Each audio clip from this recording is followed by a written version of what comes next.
For the Air Force Association in Virginia, this is your AFA Daily Report. Spangdahlem, loss of fighter mission doesn't mean the end of the base. The end of the fighter mission at Spangdahlem Air Base, Germany, doesn't mean the end of the base, 52nd Fighter Wing officials said, as uncertainty over the installation's future lingers following the Pentagon's proposed European restructuring announcement.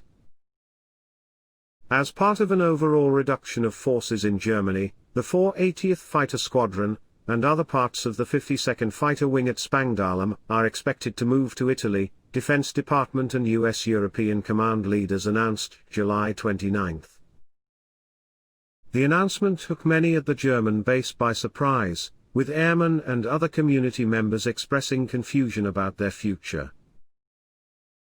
We know that many of you are concerned about yesterday's announcement, but please be reassured that these changes are not immediate, and from the highest levels of our military, leaders are keeping families in mind and working to ensure any decisions for moves are made in advance so members and their families have time to prepare, the base said in a statement.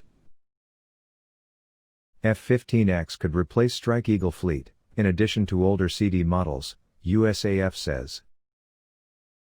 A document justifying the Air Force's purchase of potentially $23 billion worth of F-15X fighters from Boeing indicates the Air Force could buy even more, replacing not only the aging F-15CD fleet but also its somewhat younger F-15E ground attack stablemate. The heavily redacted document notes that the contract for Boeing posits a rough order of magnitude purchase of 200 airplanes, but the most probable quantity would be 144 fighters. However, it also notes that while the program is initially intended to refresh the aging F-15CD, a decision to similarly replace the F-15E Strike Eagle fleet with the X has not been made, but remains an option. Stratcom boss, U.S. must rethink deterrence given Russian, Chinese capabilities. Given Russia's vast improvements to its defense posture over the last 2 decades and the fact that China is on a track to become a strategic peer to the United States by the end of the decade, the Defense Department needs to rethink its deterrence strategy, U.S. Strategic Command Boss Admiral Charles H. Richards said. Speaking at a virtual Mitchell Institute for Aerospace Studies event, Richards said the U.S. potentially could face 2 very different peer-capable nuclear competitors in the not-so-distant future, which would require 2 different methods of deterrence. We have never faced that situation before. We're working very hard at Stratcom, along with the broader joint force, to understand that, he said.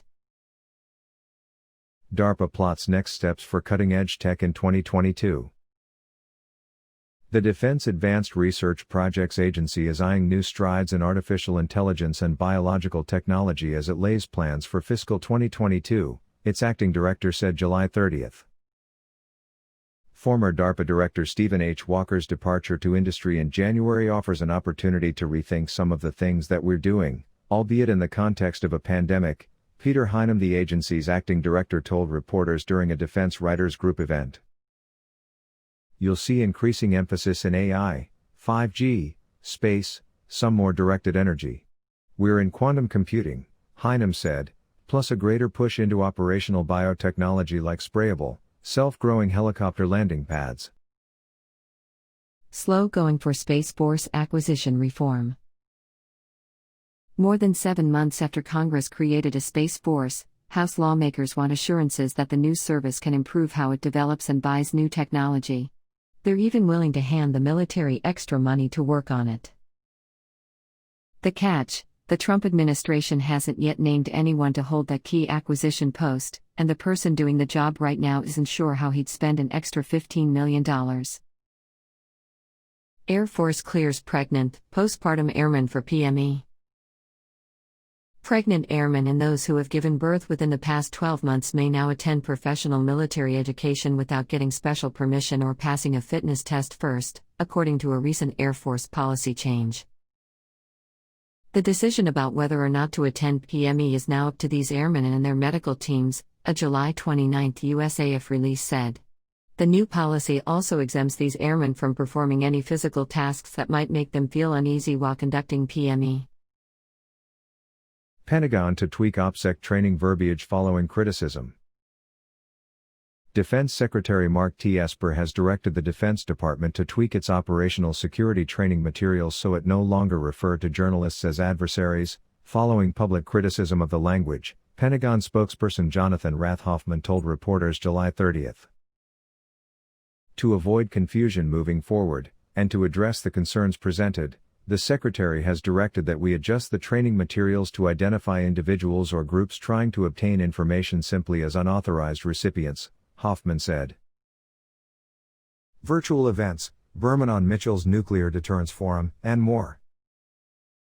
On August 6, AFA's Mitchell Institute for Aerospace Studies will present a Nuclear Deterrence Forum with Elon Berman, Senior Vice President of the American Foreign Policy Council. Event video will tentatively be posted on Mitchell's website and YouTube page after the event. End of transmission.